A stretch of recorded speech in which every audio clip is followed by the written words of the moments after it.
Hi, welcome to another edition of On the Bowl. Hey, today the staff has informed me that we have quite a few international subscribers. So that's pretty cool. We're outside of America and we've gone international. So with that, I want to say Привіт, дякую, що завітали. that's for you international folks. All right, today's episode is going to be about memories, more memories. I'm struggling to come up with memories of my youth. And this is something I have four memories of Mark Twain Middle School. Mark Twain Middle School was where I attended in Yonkers, New York. Yonkers is a city that's right above Manhattan. First is Manhattan, then the Bronx, and then Yonkers, right? So I went to Mark Twain after going to Mount St. Michael.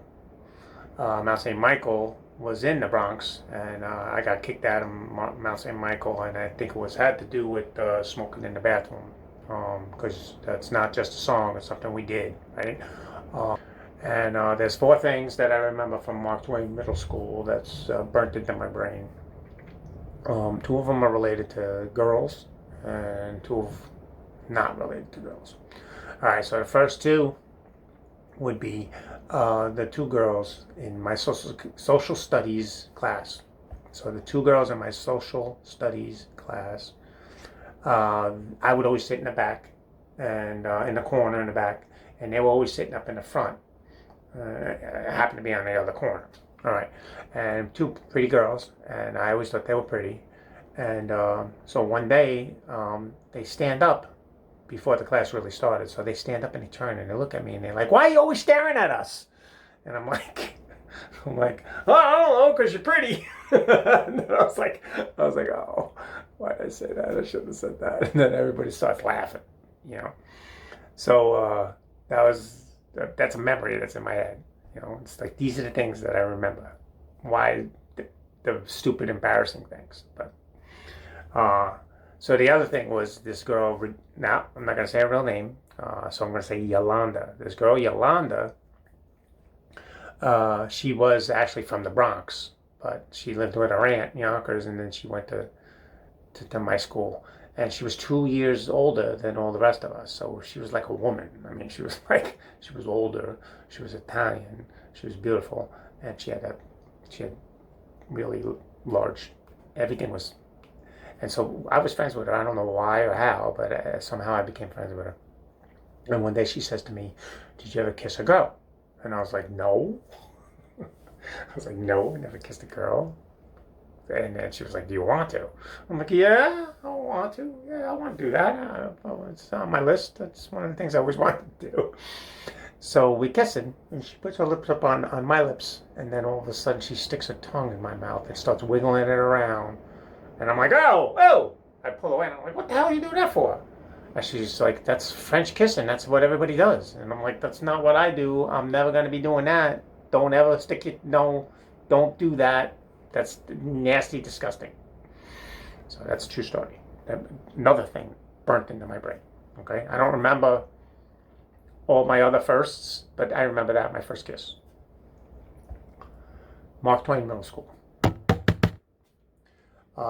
So the other thing is, so non-girl related, the two things. One of them is this, my class was in the auditorium, and I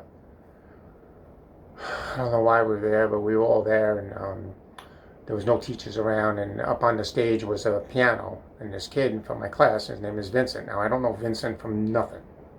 I'm not friends with him. I never talked to him. I have no idea what he's all about, but he gets up on the stage, sits at the piano, and he starts playing Bohemian Rhapsody. The whole song. Perfect. He made one mistake and then backtracked, fixed it. He went, "Ah." He was like, "Oh." And then went back and fixed it. And then finished off the song. It was incredible. And I think it was like the next day when I was home, I went to Sam Goody's and I bought the album. True story. And then the last story was from Mark Twain Middle School. I normally would walk home. I walked home with this girl named Kathy a lot.